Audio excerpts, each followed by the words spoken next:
India's leading virtual career fair for diversity. Discover over 5,000 jobs at companies that celebrate you.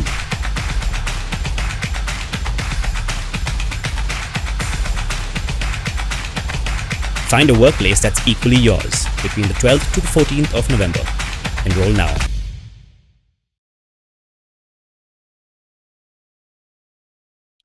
Welcome, everybody. Very good afternoon, good evening, based on where you're joining us from. At Founded, we truly believe in taking action. And while there are plenty of conversations that we have heard over the past few years in the space of diversity, inclusion, equality, equity, multiple terms, multiple themes for every year that we draw inspiration from. To put action into the entire mix is where the idea of Triumph was born.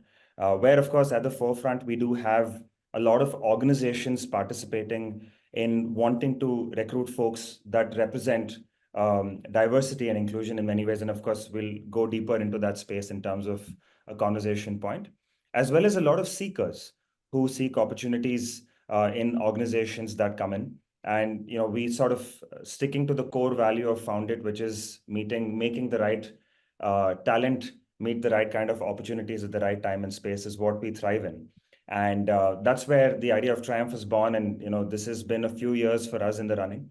And we have seen tremendous success for this in the past. And we continue to grin year to year every single time we think about Triumph. In the series of Triumph, we have something called as Triumph Connect, which is where all of us have connected today.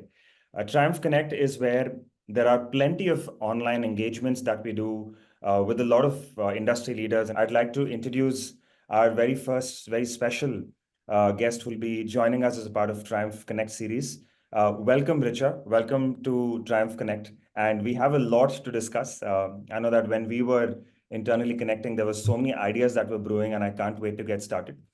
Just as a means of small introduction, while there's a lot that Richa can speak from experience, we're delighted to have Richa, who's the founder and director of Saarathee CRM Private Limited, drawing on from a wealth of experience across advertising, telecom, social sector. Richa has clearly dedicated herself to creating meaningful impact in the lives of people with disabilities specifically, while today's conversation will address a lot of other areas as well.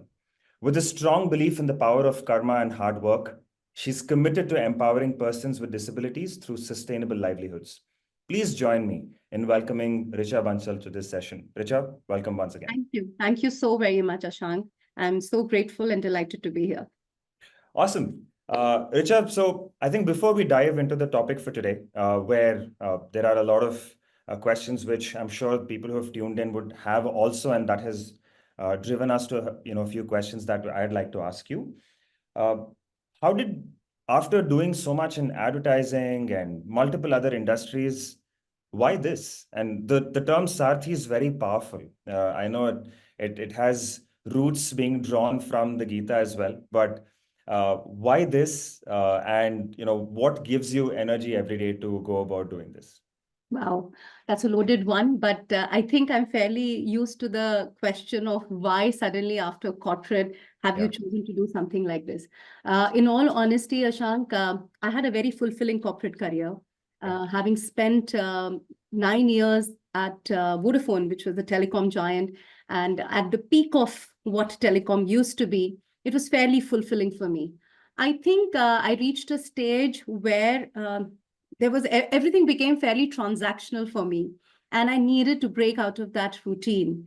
And luckily so, I had the good fortune of experiencing a project which was given to me while I was the head of the telemarketing piece, where there was a project which was given to me, which was about persons with vision impairment who had to be deployed in the telecalling space.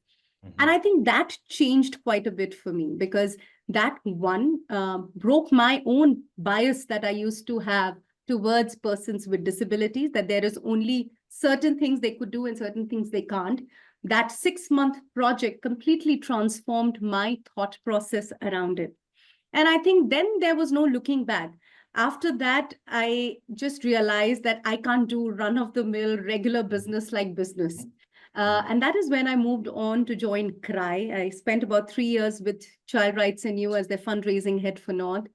And when the time came to take a break from work and then get back to it, I think the choice was fairly simple for me. It couldn't have been corporate anymore because I was done with it.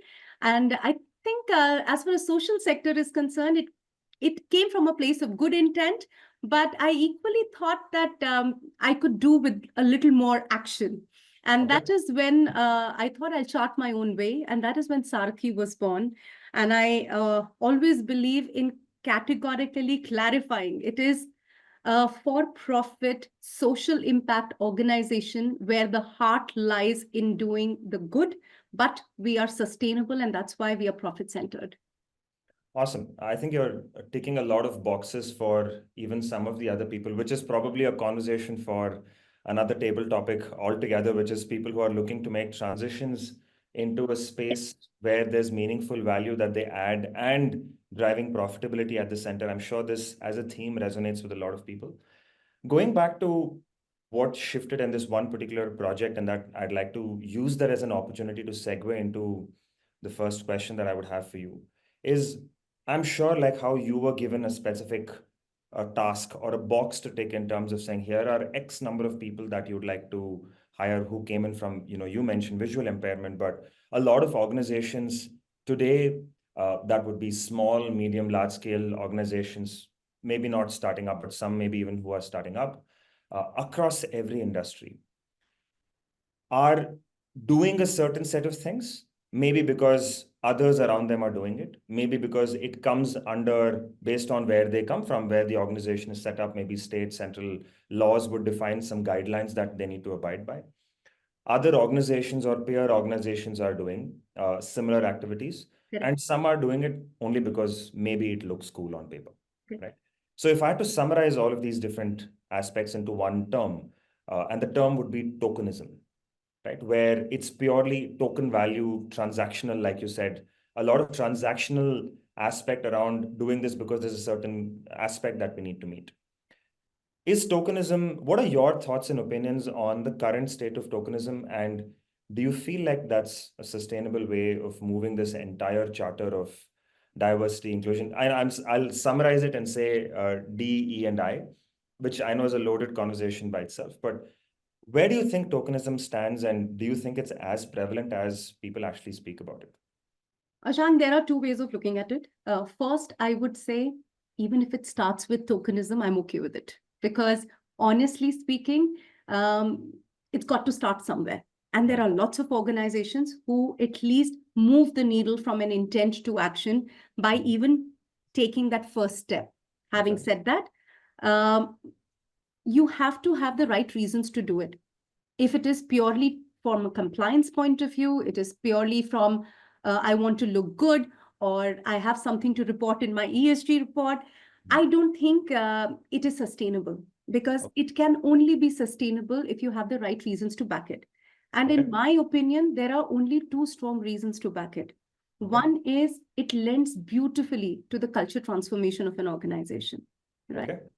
And second is the business case of it. Unfortunately, a lot of organizations I have noticed have not been able to sustain it enough to even reach a stage where they can say there is a business case for it, right?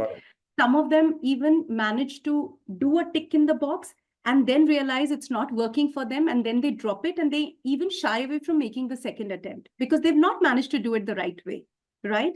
And as far as the culture part is concerned, let's face it, I think today the new age employees or the prospective people who are going to join an organization, I think they are very, they're smart. They can decipher. Their reasons to choose an organization over the other is also based on the value orientation and the culture that that organization reflects. And that culture is perceived through various actions and activities that an organization does, right? And I think the DEI culture of an organization stands out quite a bit when you are trying to position yourself as a brand to reckon with. So culture transformation and business case, both are extremely important. So that's very insightful, and that draws me to think that firstly, why is DE&I even needed? Like, if we are operating the way we do today, why can't we just continue with the normal course of things? Why is DEI even needed? What you're saying is there are two primary things that stem as a result. One is, of course, there is measurable and significant business impact that comes in. And I'll start with that because most organizations might like to just hear the sound of it to begin. Yeah.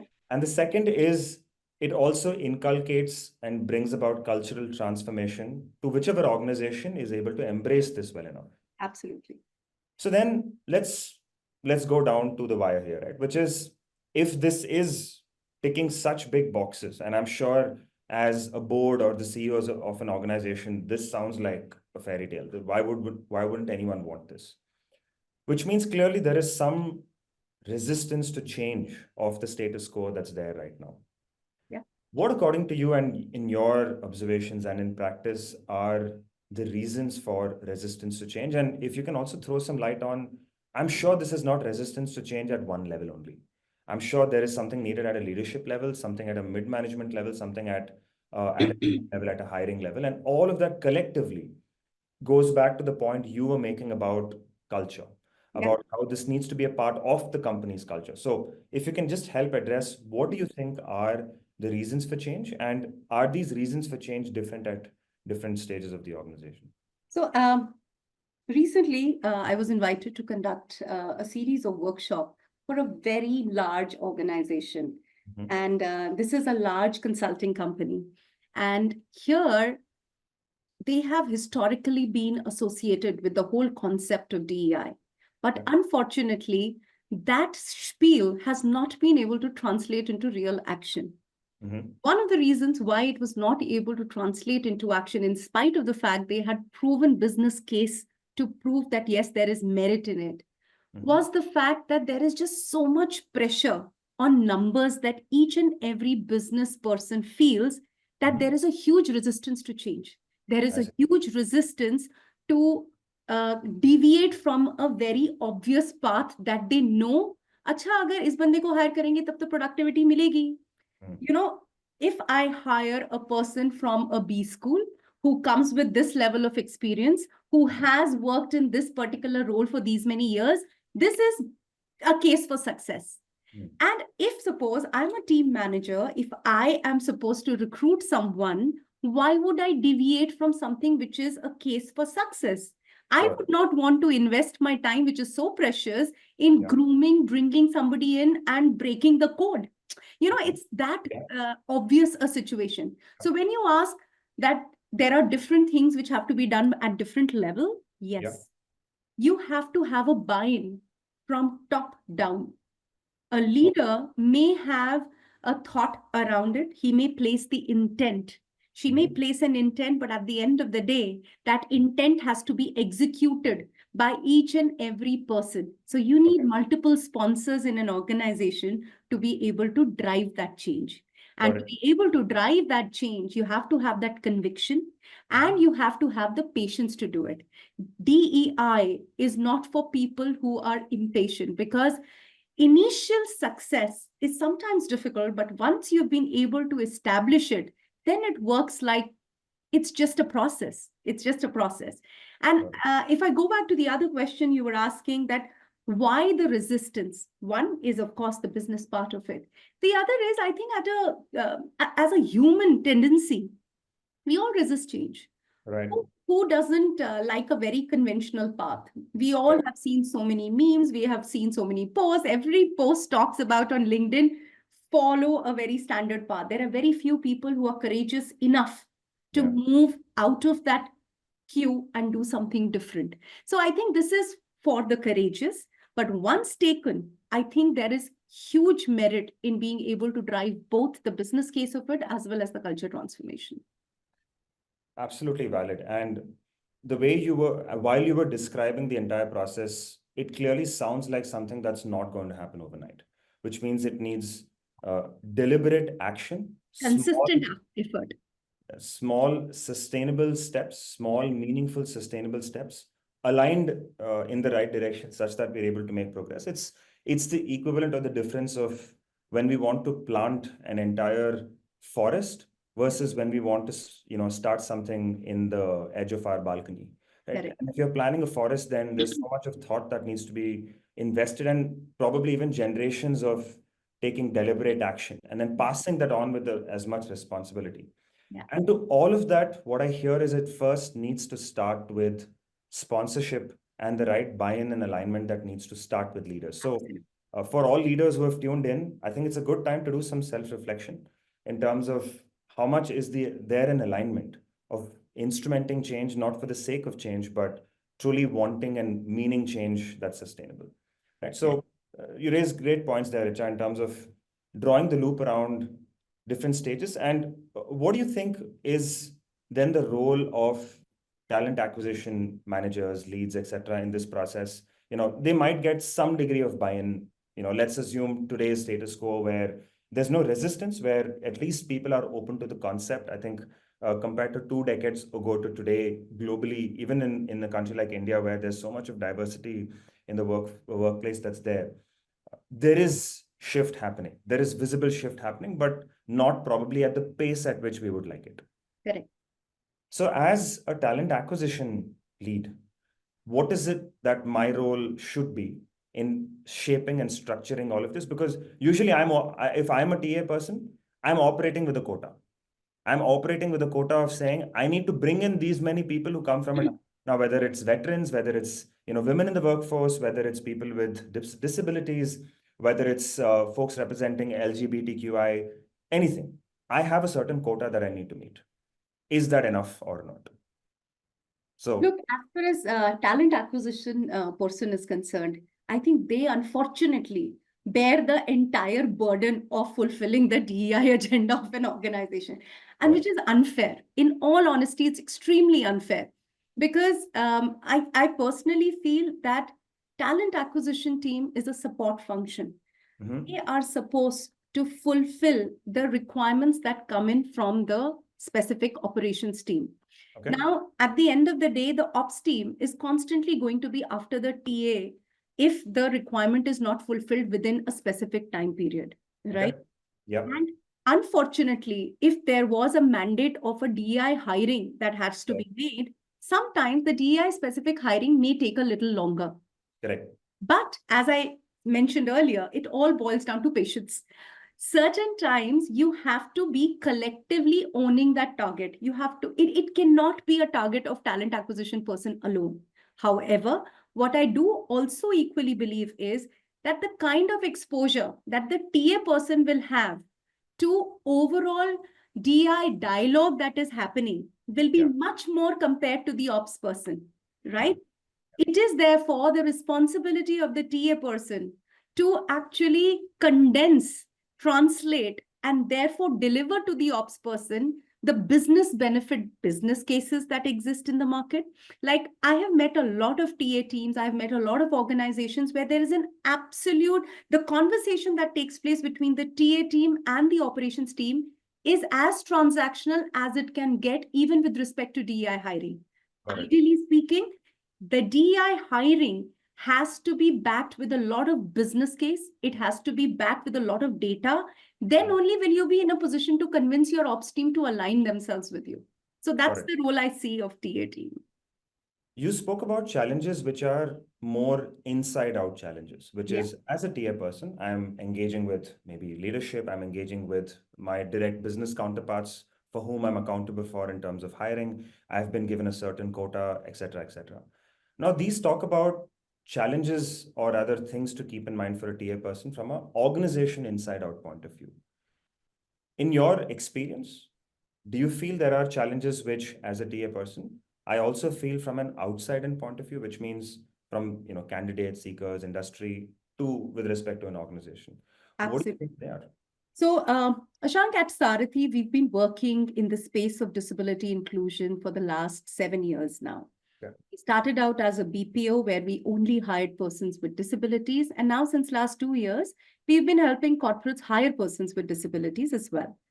And the reason why we actually jumped or moved the needle for ourselves was that in the initial 5 years, there was an experience that we managed to gain, which gave us a decent perspective as to what are the challenges and therefore how to deal with them.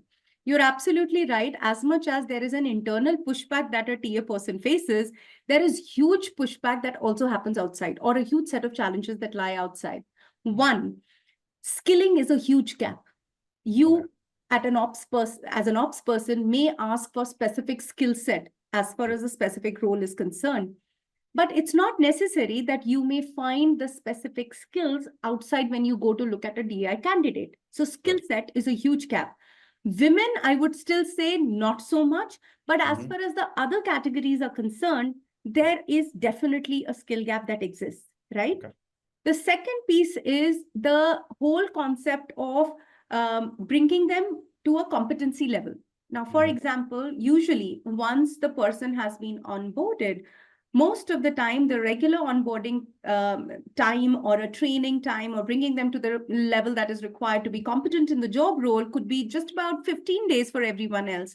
It might take 2 to 3 times more for a candidate in the DEI category. Right. How well are we equipping ourselves, or how well are we able to handle that part is another challenge. And I think sometimes getting the right candidate is a huge challenge in itself, because I'll take an example of disability.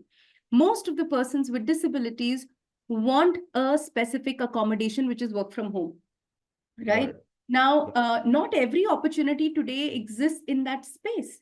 The kind of flexibilities that are being now offered by a lot of organizations include work from home, they include travel and so many more things.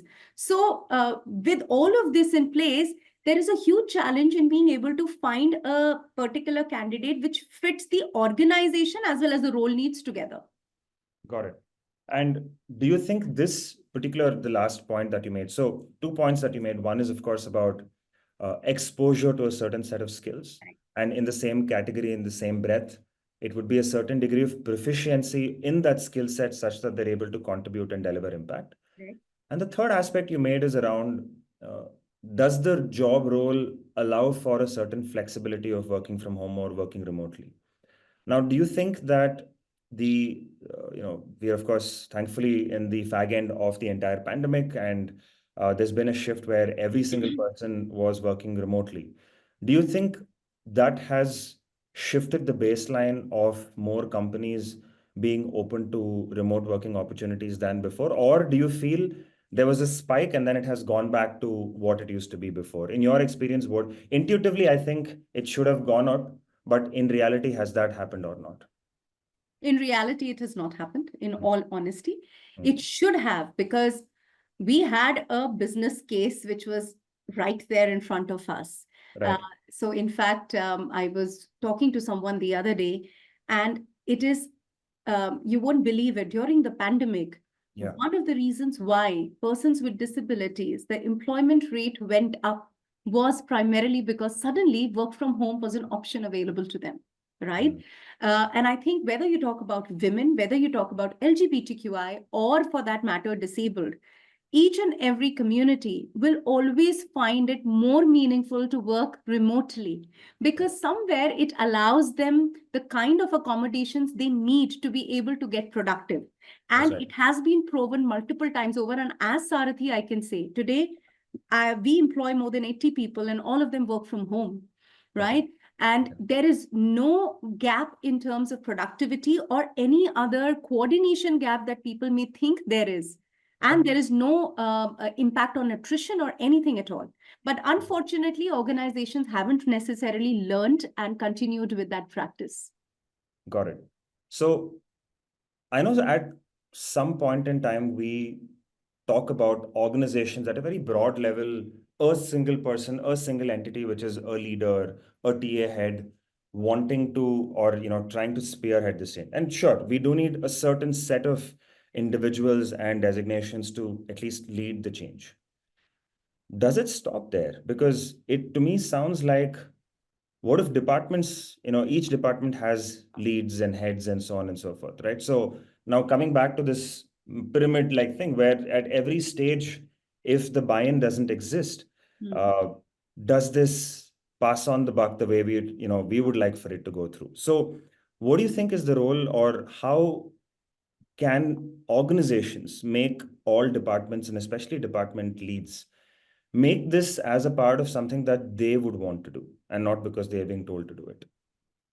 I think sometimes, as I started initially, it all starts with an intent. I'll give you an example. Right. We work with a very large financial services organization, and we had been in conversation with them to drive disability inclusion for a fairly long time. Okay. Out of the blues, one day we received a call after a huge gap. There is this function, there's this ops team, and the vice president there has met up with this one boy who has neurodiversity, and he's made the commitment that he's going to hire him. Got it. Would you believe, Ashank, it just took that one vice president of an ops team to take that call, and everything else started rolling over. And that was the start. And since then, there are 6 people that they have hired. So honestly, it's not a very structured thing always. Sometimes it's that one passionate sponsor who will decide to take the lead. Look, at the end of the day, you may be having a team of about 5 people and one person has left, and you come across someone whom you feel fits the bill, you are willing to invest, you want to mentor that person, and you decide to hire. The buck stops with you. You have the ownership. You decide to hire, and you have therefore created a case in point for everyone else who's seeing your team, who's interacting with your team and that person. There is no reason why you will not therefore be in a position to convert so many more people. Lovely. And you've now made me think about my team and what more I can do about making sure that this is part of it. But absolutely, I think that's a point well taken, well received, and this is something that needs to be instrumented. Now, Richa, I just want to switch gears a bit here, right? Sure. And so far we have been discussing what it takes to bring folks who represent different communities, people who fit the bill of DE&I. Right now, we've spoken about D, which is the diversity that's there, and I think the E there stands for equity. Now, what is equity and how is this different from equality? I know this is a theme that a lot of different setups and forums speak, but I think just so that all of the folks who have tuned in, they're also in line with this, that it's easy to confuse the two things, which is equality is the same as equity. What is the difference between the two, and what can organizations do apart from the things that you've already spoken about, which is one passionate sponsor and different teams looking at it? How can equity be promoted? So I'll give you an example, and I hope to kind of make my point through that. We see a lot of recruitment ads which are getting published on LinkedIn, on various platforms. Right. And mostly you will see in the ads at the bottom, it is written, anyone can apply. That's or, right. It's, any gender, it's agnostic. But think about it, okay? And I'm giving you an example of a software engineer required at Bangalore who knows Python as a language, should come with 5 years of experience. Sure. The person is supposed to be coming to office 5 days a week. Sure. We are open to hiring people from any community, including persons with disability, everything written there. We do not offer pick and drop facility. It is a night shift job. It is a night shift job. And our office is located on the 11th floor, and so on and so forth. Now, at the end of the day, this is, in an organization's mind, an equal opportunity organization. Got it. It's the most, I would say, often used word by a lot of organizations. We are an equal opportunity organization. Yeah. As per this advertisement, it is equal opportunity. Yeah. Posted on LinkedIn. But and it is a ad which is posted in a image format, which does not have alt text in it. Got it. Which basically means if I'm a person with vision impairment, I can't even read what is written in the ad. Are you equal opportunity? Are you equitable? You have not talked to me. You're Nice. saying you're equal opportunity. I'm a person with vision impairment. I know Python as a language. I come with 6 years of experience, but your ad is not even talking to me, right? And that is what is being equitable. Got it. I have been told that this is a night shift job. I have to reach office on my own. Right. I'm a person who's using a wheelchair. You're not even giving me a cab facility. How is this equitable? Those are areas of accommodation, right? Those are the things which are extremely important to be considered. And that is exactly what moves an organization from being equal opportunity to being equitable. You have to consider the accommodations you need to offer. You're doing a shop floor, you have women on the shop floor. Yeah. Women are working there. Have you managed to create a creche for the children that women are supposed to leave behind? They would rather bring them there. Do you have a creche there? Those are things which make an organization truly equal opportunity and following the equitable rights there. Yeah.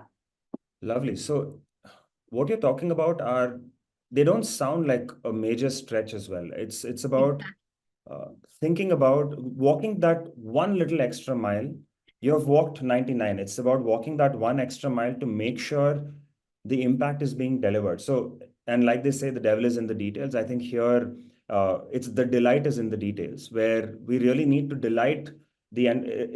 I don't think we've reached the stage where overall, as an ecosystem, where we can proudly say that we have reached a certain level of hygiene, which is where it's hygiene expectations that need to be met. And what you're talking about are small little things like alt text, etc., that takes care of a certain sector of people. Whether you spoke about remote working, can organizations relook at a certain set of roles and open up the possibility of permanently supporting remote working, or as much as possible? Are there other things, other ecosystem things like pickup drop facility, crash based on night shift versus people having single parents or parents who have little children and they need to drop them off at a certain responsible place? All of these make sense, and these And don't I think, sound like. Ashank, I just also like to just bring in one more point. Please. I think all organizations today have realized they come from a place of absolute good intent. The problem is that they're not aware. As you rightly said, these are small steps. But Yeah. even to be aware of the small steps, Yeah. it's important to make that effort to know that more. And there Right. are organizations, there is enough and more material available where people can find themselves getting that help to be able to move the needle from an intent to action and move the needle from just stating equal opportunity to truly being that.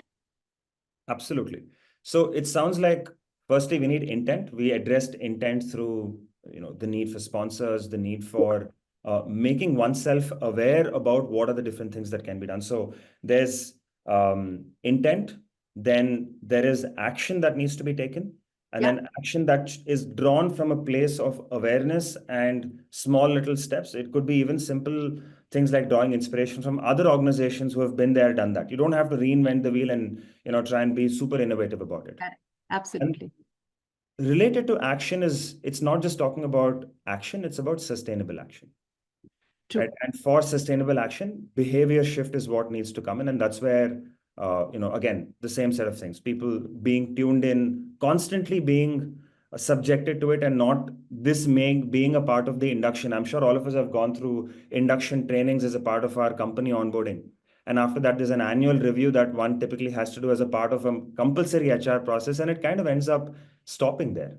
Yeah. Like, what can we do beyond that to make sure that it's ingrained as a part of the culture and there's adoption happening across multiple teams, where leaders not at the topmost level, but also at the mid level, are also tuned in and are married well into the overall concept? Now, which brings me to the last aspect of it, which is the I, right? While metaphorically speaking, I represents me, and there's a lot that we can do. I here stands for inclusion, right? So let's do it this way. Right? Let's role play this, which is I've been given a quota. I do what it takes. I met Richa from Saarathee, who was able to help me with a few things. I got access to a couple of candidates. I was able to do some degree of flexibility, and in typical company terms, I was able to compromise on a few set of things. to bring in candidates who are part of this. Is that enough? I have now brought in diverse candidates into my organization and all representation, right? So people who represent maybe people with disabilities, maybe a couple of women, LGBTQI. I now have one each. Does it end there? Is my job done? Because I've ticked all the boxes, like you said. What more? What next? So, Ashank, honestly, almost all organizations look at inclusion starting and ending with just hiring. Okay. Exactly. And which is sad, because I think inclusion is supposed to kick in after you've hired a person, right? Because what kind of experience are you giving this person whom you have brought in, right? Absolutely. We see a lot of organizations who reach out to us with only one challenge, that they have hired a person, but they just don't know how to navigate the person's growth journey. Nice. Because in their minds, they have always classified this person to be different from the others. Now, if you have already classified this person to be different, you will never be able to drive the kind of inclusion that you're trying to build. Inclusion means if I have put sugar in my water, it needs to dissolve. That stirring is just not taking place. It will just sit at the bottom, right? That's and that's analogy. exactly what is happening. You're not supposed to hold them separately. You're supposed to bring in a huge amount of assimilation. And that is only possible if you are not only bringing in that level of sensitization and awareness with only those 5 set of people who are going to engage with this person regularly, but with the organization. You don't know tomorrow where this person is going to engage. You don't know how this person's journey is going to go past. I'll give you an example. SAP has a program which is called Autism at Work. This started about some 10 to 12, 13 years back.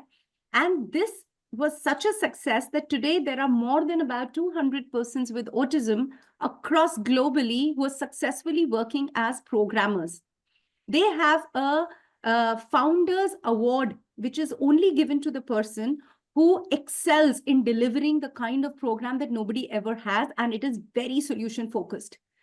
5 years back, there was a person from this program who won that award, right? I think that is the testimony to if you were to bring people in, treat them exactly the same way as everybody else, there is no reason why you will not see people excelling in what they're doing. So I think inclusion is when you treat them exactly the way everybody else is. That is only possible if you work on people's mindset, if you culturally orient your organization to treat them at par as everyone else and bring in those policy changes that are required, bring in the kind of accommodations that are required to ensure that the new person who's joined your team is able to perform the same way, whether it is women, whether it is people from the LGBTQ community or people with disabilities. And that's a very valid point. And I think the other side of this, so again, we spoke about organization inside out, but if I think about the other positive to this is if they are connected, if, most often than not, there are communities that get formed, especially, people with disabilities, LGBTQ, all of these folks tend to form communities because that's part of something that they have been doing for many years and that community exists. And if a set of individuals have had a good experience in a particular organization, absolutely, it sets the tone even for these folks to go and spread the word. Absolutely. It might trigger inspiration for others. You spoke about some of the challenges of availability of potential or good talent that is, of course, organizations or others can also invest in skill building and in a bunch of other activities. But if it's intrinsic, and if through these champions from the space who have had good experiences go in and influence their respective communities about the good experience, it could trigger change that's also needed on their side to create a talent pool of recruitable talent, right? Absolutely. Absolutely. I couldn't agree more. In fact, the honest truth is, Ashank, a lot of people from diverse communities mostly shy away from picking up a job in private sector purely because one, they don't have exposure and confidence enough that private sector is willing to make that change and will be accepting of them. And second, they find their comfort spot in the government jobs. So you're absolutely right. We need more advocates. We need to bring in people so that they become a strong advocate for the organization outside and therefore bring in the right talent that is required.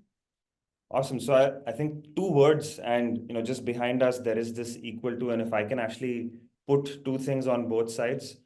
From an organization side, we need allies, and on the candidate side, which could be anybody, we need advocates. Absolutely. And of course, it works both ways, but I think this is what will create the balance that we would like to see. I think the international symbol for this year is equal, and that's probably going in line with that. It draws a beautiful loop around this entire conversation that we are looking to structure. Now, all of this to me, Richa, honestly sounds like theory. I'm now talking like an organization that is consulting with you, right? Like all of this sounds great, Richa. You've done a great job in talking about this, and I've heard most of these things. Theoretically sounds great. Does this actually happen? Right? Like this sounds too good to be true, maybe even a fairy tale. Does this actually happen? Are there any examples that you can share where there is actual business impact created at multiple levels, some sort of a cultural change that happened, which is what we started with this entire conversation? Are there actual examples that showcase that? Actually, Ashank, if you ask me, it is so heartening to know that there are actually examples that exist.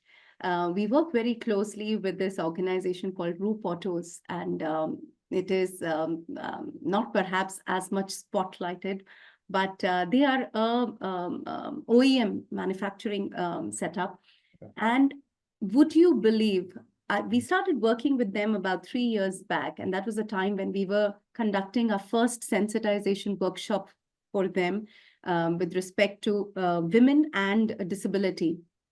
And to my amazement, I realized that the group that we were addressing, there were two members from the LGBTQ community. There were trans women who were sitting in the entire session. Yeah. They belonged there. There was no distinction. There was an absolute awareness and respect that we saw in that entire community. I still remember I used their washroom, okay? And they have more than 200 women on their shop floor, and they have created a creche for them. And I used their washroom in the shop floor because we were conducting a workshop for them there. To my utter amazement, in their washroom, there was a place where they had piled up the sanitary napkins so nicely. In most large organizations and MNCs, I have noticed nothing like that because they're still waiting for perfection to happen, that there will be a dispenser, you will push a button, there will be a sanitary pad that will drop out. Here, it was functional, clean, and a pile there. I was happy, surprised, and so relieved that there are organizations like these that exist. There is more than 8% of their shop floor. There are persons with disabilities. They've hired persons with hearing impairment primarily because they were facing attrition on account of very high decibel level of the machinery. Their attrition levels dropped because they hired persons with hearing impairment. So I think there is no better example than this, but there are so many such examples that exist. These are silent organizations who are working purely because they have found a business case to drive inclusion in their own way.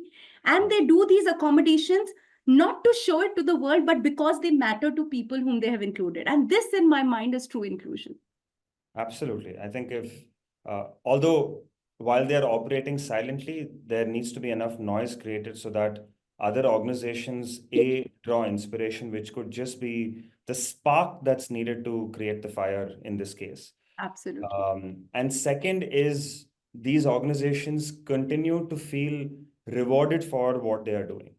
And I think like how as employees being a part of an organization, we constantly seek rewards and recognition as a means of staying motivated, as one of the things that helps us get there. For organizations that are participating very actively, taking such active measures and doing what they do, if forums are created for absolute recognition to be given to them, I think it sets then what we talk about as culture, and it would be then driven across multiple, stratas of an organization and setup. So can't wait for that to happen. And thanks for sharing absolutely, solid examples. And I'm personally also inspired and, I'm constantly thinking about what more I can do personally. And we'll end our entire thing on that note. But before we do that, there are a couple of questions that are coming in, and I'll probably start with the first one. Clearly our audience is not just tuned in, but are also asking really relevant and smart questions. So the first one is and I'm reading this verbatim, how can organizations systematically dismantle biases that may be embedded in recruitment, in development, and the promotion processes? What are some forward-thinking approaches to re-engineering these systems to promote equity? Great question. Yes, absolutely. And in fact, this is also a very specific challenge that organizations face. They don't know how to deal with it. But I would just like to say one thing, which is show and tell. Something which mostly works well is the complete concept of show and tell. The moment organizations, the leaders, the talent acquisition teams are able to see various people who come from the diverse background in action in various roles, they get that confidence that this is possible. Yeah. So show and tell is the solution to breaking biases for me. Yeah. Okay, nice. One more question, and perhaps the last question for the day. Most of the questions I asked you also came in from different parts of the audience. This came up through the conversation, so I'm just picking up on that. Leadership commitment is frequently cited as essential to DE&I success, yet it often remains conceptual rather than actionable. How does genuine allyship look like at the executive level? And how can leaders actively model inclusive behaviors that resonate with and support D&I professionals? I think to the large extent, I do agree, because most of the time it just stays at an intent level. That's right. And I think people under the leader, it's hardly seen that there is any action and there is no monitoring therefore. But having said that, going back to what we just spoke about, Ashank, that we are talking about allies and we are talking about advocates. I think the moment a leader is invested in it, a leader finds himself invested in it and is able to form a core group through which this entire thing can be driven. That's the only way. Otherwise, it will continue to be sitting at an intent level alone. And yes, as we go forward, there are multiple processes that have been built, created from a monitoring point of view. But it all has to start with an intent and how strong the person feels towards it to be able to invest the energies. Awesome. So to summarize, I'd say, and please add in case I've missed something, it all starts with intent. And I think now organizations and leaders are looking at this beyond a CSR activity or beyond a tick box activity. But more dialogue needs to be created around this space for sure. So intent and strong allies. So two sides of the equation. So we need allies. Two initiatives, right? What are the initiatives or actionable initiatives that they are taken? This includes relooking at the delight is in the details aspect of it. What are you truly doing to either modify parts of the job role, or definition of the job role, the environment around it, if it's an in-person engagement, or support it remotely, or other things that can be done? What does it take to reach out to all candidates? You might have done the task of putting it up somewhere, but are you reaching out to candidates in the places that they are looking and reading every other day, listening every other day? And then what can you do to convert it into sustainable, actionable initiatives? It's not just about stopping there. And in order to drive sustainability, there is, again, awareness. This largely stems from building awareness, which means active dialogue within the organization and different stages of the organization. While talent acquisition leads and heads can spear the action, it needs to start with a strong set of allies within the organization. And then on the other side of the equation, we also need advocates for those people who represent different communities to go back, create enough buzz and noise around where they have seen change, and then encourage the others to also take up the action and not sort of step back and take defeat as a way of thinking, but then say that, no, you know what, we can actually make meaningful difference. And here's what we are doing as a part of this process. And everyone is sort of taking steps. And with that, and not stopping there, the last and the most important part, like you said, is the inclusion part, which is all of this diversity, this equity, which was what we've spoken about. It doesn't stop there, but essentially stirring off the content such that it becomes a solution that can be consumed with ease rather than at stages, is inclusion, which is what are we doing actively to ensure that there is seamlessness that's there. The moment we need to sit down and have a dialogue, that's where there is a lack of structure or the lack of coherence. And the day we reach where maybe even this conversation becomes redundant, that people don't even have to talk about it because it's so regular and normal to be able to take actions in that way, I think that's where we need to be at, right? And we'll then shift the conversation to other topics that could impact or make meaningful impact. So I think just to put all of this together. And I think just two more things that I would add to that. One is it's important to build strong business case for inclusion and to be able to showcase that, because then only will you be able to convert the non-believers. Absolutely. And especially for talent acquisition teams, empower themselves with as much knowledge and case studies that exist so that you're able to convince your business partners to be able to convert. That's very powerful. Absolutely. Couldn't agree more. Awesome. On that note, Richa, it's been an absolute delight to have you join us, share from your experience, from your wisdom. And I'm sure folks have tuned in if they've asked such smart questions, which means they've been able to absorb a lot of context. And while it's good to talk about this, I think if there is an inspiration and change makers that can pick up from this and pass on the baton to the next and then to the next, I think that's where dialogues like this will truly be adding value and meaning to the organization and to the community that we belong to. Thank you so much for your time. Thank you for sharing and for everything that you do, most importantly. Thank you. It's been a delight to have you. And to all folks who have tuned in and joined in, thank you all for your intent. Firstly, we spoke about how important intent is. The fact that you were here, you stayed tuned in, and you actively participated in this conversation itself indicates that you are somebody who's representing a growing community of change makers. So thank you for tuning in and for doing what you do. Do stay logged in on LinkedIn for all of the updates that we have as a part of Triumph Connect series, and do actively participate and do reach out to us in case you feel stuck somewhere, and we can do what best we can in order to help unlock you. All right. Thanks, everybody, and have a wonderful rest of the day and have a fantastic week ahead too. Thank you all.